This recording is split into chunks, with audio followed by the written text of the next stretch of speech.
नमस्कार, मी दादासाहेब चोरुमले आणि आपण पाहत आहात आस्था टाइम्स यूट्यूब चॅनेल.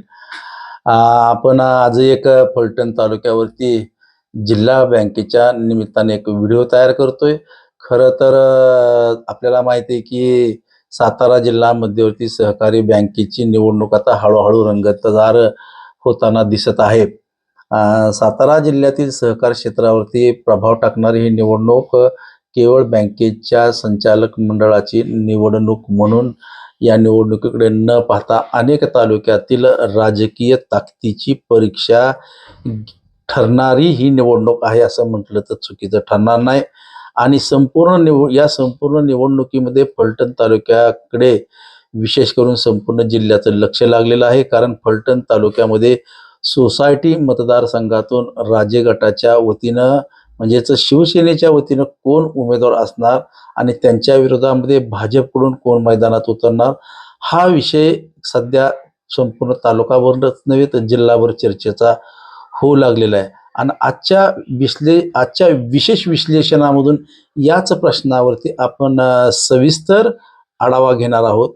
गेल्या 2-2.5 दशकाचा जर आपण इतिहास पाहिला तर फलटण तालुक्यातून सोसायटी मतदारसंघातून श्रीमंत रामराजे नाईक निंबाळकर यांनी गेली 25 वर्षे जिल्हा बँकेचे संचालक म्हणून नेतृत्व केलेलं आहे.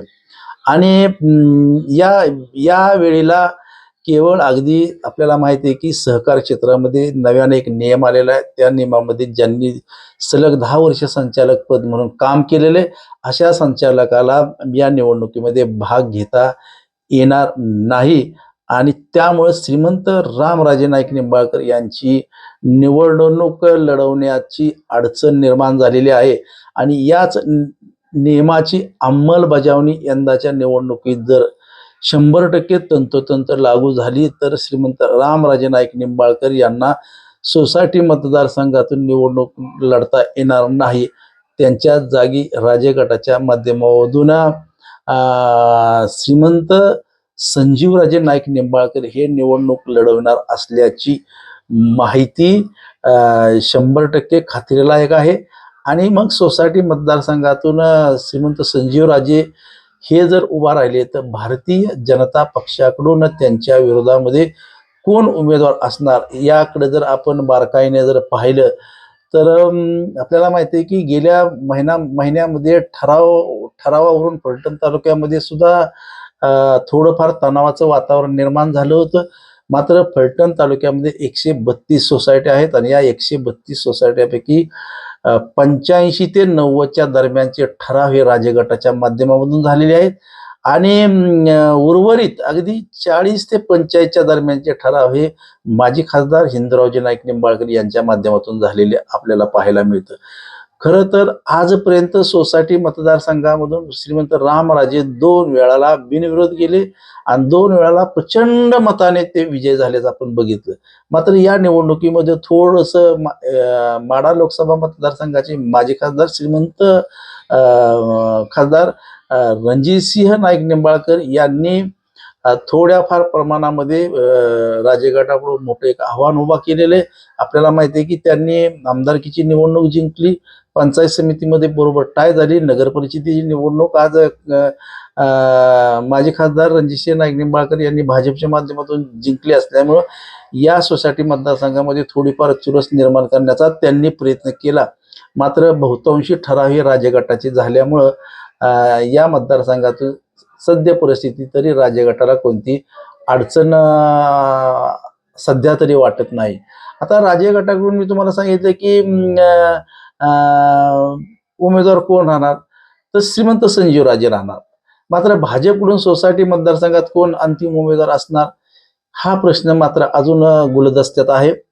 माढा लोकसभा मतदारसंघाचे माजी खासदार रणजितसिंह नाईक निंबाळकर यांचे नाव सुरुवातीला चर्चेत होते.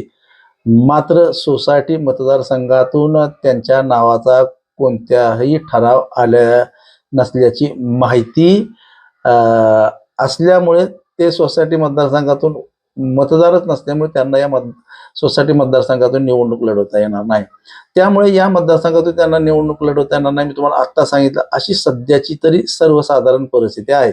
मात्र त्यांचं नाव पूर्णपणे समीकरणातून बाहेर गेलं असं म्हणणं थोडंसं घाईचं ठरेल. कारण त्यांचा ठराव दुसऱ्या मतदारसंघातून आला असल्याची माहिती समोर आलेली आहे. कारण का त्यांचा ठराव नागरी पतसंस्था या मतदारसंघातून रणजितसिंह नागणे निंबाळकर यांचा ठराव आलेला आहे.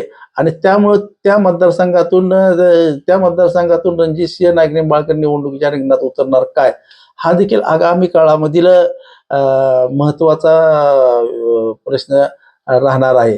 आता भाजपकडून मग सोसायटी मतदारसंघातून कोण निवडणूक लढवणार, ह्याचा जर आपण सर्वसाधारणपणे विचार केला तर सध्याच्या परिस्थितीमध्ये भारतीय जनता पक्षाकडून फलटण नगर परिषदेचे माजी नगराध्यक्ष शमशेरसिंह नागणे निंबाळकर यांचा निरगुडी सोसायटीच्या माध्यमातून ठराव आलेला आहे. त्याचबरोबर फलटण तालुक्याचे ज्येष्ठ नेते प्रल्हादराव साळुंखे पाटील यांचाही ठराव आहे. त्याचबरोबर आत्ताचे विद्यमान संचालक शिवरूपराजे खर्डेकर यांच्याही नावाचा सोसायटी मतदारसंघातून ठराव आहे. त्याचबरोबर डी.के. अण्णा पवार यांच्याही नावाचा सोसायटी मतदारसंघातून ठराव आहे. त्याचबरोबर ज्यांनी या डीसीसी बँकेची निवडणूक लढवली होती ते युवा नेते आमचे वाखरीचे माजी सरपंच तुकाराम शिंदे यांच्याही नावाचा ठराव आहे. मात्र या 5-6 जणांपैकी श्रीमंत संजीव राजे यांना कोण आव्हान देणार, या जर गोष्टीकडे लक्ष वेधलं तर निश्चितपणे आणि नेमकं कोण उमेदवार राहणार हे निश्चितपणे समजायला मार्ग नाही. परंतु श्रीमंत संजीव राजे यांना सोसायटी मतदारसंघातून आव्हान देणे इतपत आजच्या मितीला तरी विरोधकाकडे उमेदवार असल्याचं आपल्याला दिसून येत नाही. आणि म्हणून या निवडणुकीसाठी उमेदवाराची निवड खरं तर हीच मोठी पहिली परीक्षा असणार आहे. आणि 132 मतदानाचं जे गणित आहे ते मी तुम्हाला यापूर्वी सांगितलं की 80 ते 85 ठरावे राज्य गटाचे, 40 ते 45 ठरावे आमदार माजी खासदार यांच्या गटाचे आहेत. निवडणूक फक्त कागदावरील गणितावरती जिंकली जात नाही तर, आणि इथेच खरी तर रंगत सुरू होते. ठराव आणि प्रत्यक्ष मतदान यात फरक नेमका काय राहणार. राजकीय आणि सहकारी संस्थांच्या निवडणुकीचे ठराव म्हणजे एक महत्वाचे संकेत असतो, आणि मात्र अंतिम दिवशी कोण मतदान कोणाला करतो, कोणाची भूमिका बदलते, कोणत्या संस्थेचा प्रतिनिधी कोणत्या बाजूने मतदान करतो यावर अंतिम निकाल अवलंबून असतो. आणि जर मतदानाच्या काळात मतांची जर पळवापळवी झाली, मताचे व्यवस्थापन किंवा शेवटच्या क्षणी राजकीय समीकरणे जर बदलली तर आज दिसत असलेली परिस्थिती पूर्णपणे बदलू शकते. आणि म्हणूनच राजगटही या निवडणुकीमध्ये सावधानपणे पावले टाकत असतानाची दिसत आहे. कारण का मागील निवडणुकीचं गणित काय सांगतं तर मागील पंचवार्षिक निवडणुकीमध्ये मी तुम्हाला सांगितलं की श्रीमंत रामराजे नाईक निंबाळकर हे बिनविरोध निवडून आले होते आणि ते सातत्याने 25 वर्षे निवडून येत आहेत. यंदाची परिस्थिती मी तुम्हाला सांगितलं की मागील परिस्थितीपेक्षा निश्चितपणे वेगळी आहे. आणि यंदा जर राजगट आणि भाजप यांच्या जर थेट सामना झाला तर फलटणच्या सहकार क्षेत्रातील खरी ताकद प्रथमच स्पष्टपणे समोर येणार असल्याचेही संकेत मिळत आहेत.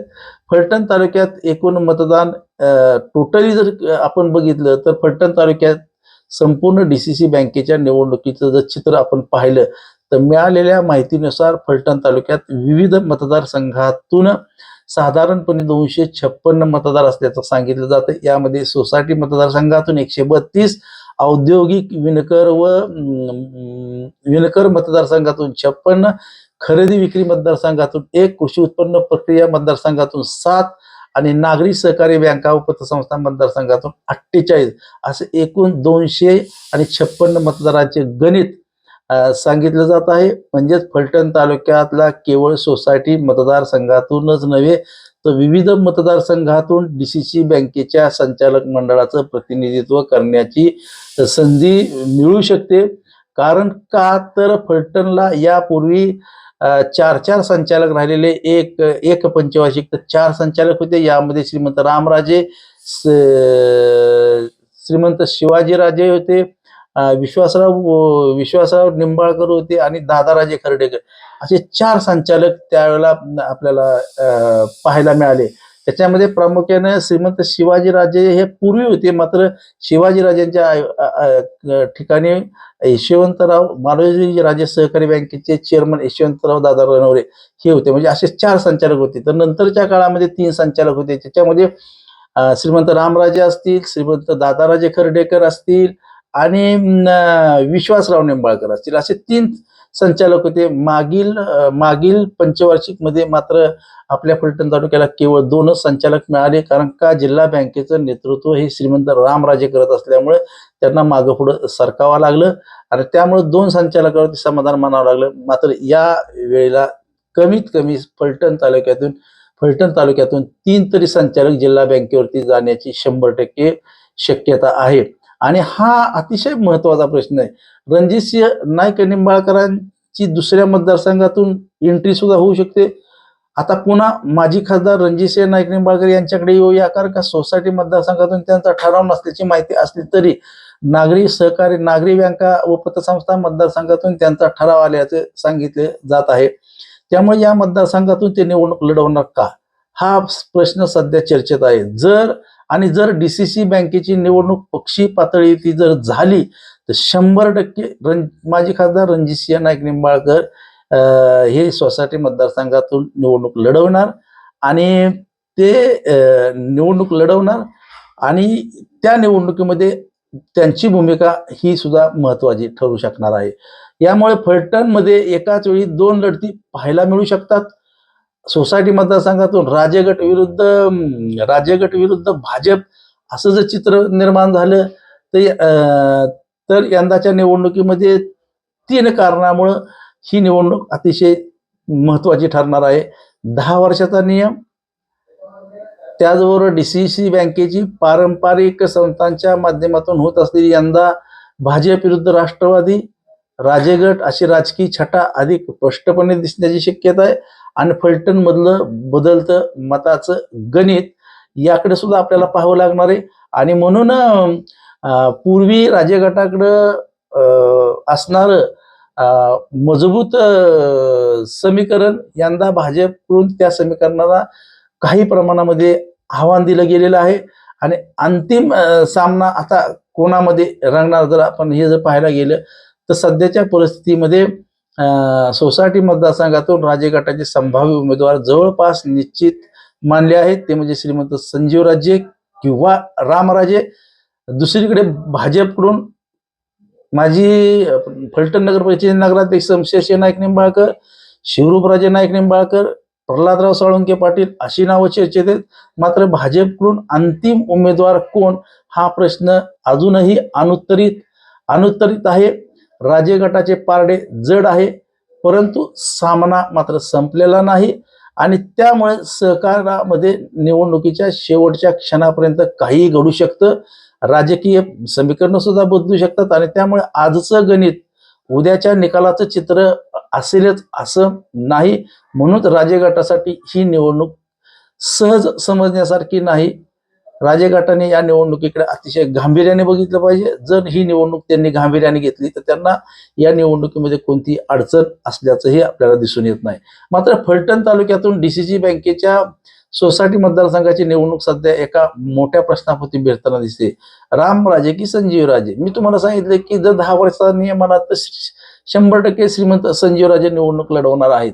आणि त्यामुळं फलटणच्या डीसीसी बँक निवडणुकीमध्ये राजेगटाचं वर्चस्व कायम राहणार की भाजप धक्कादायक निकाल देणार, याचं उत्तर निवडणुकीच्या रणधुमाळीमध्ये आपल्याला मिळणार आहे.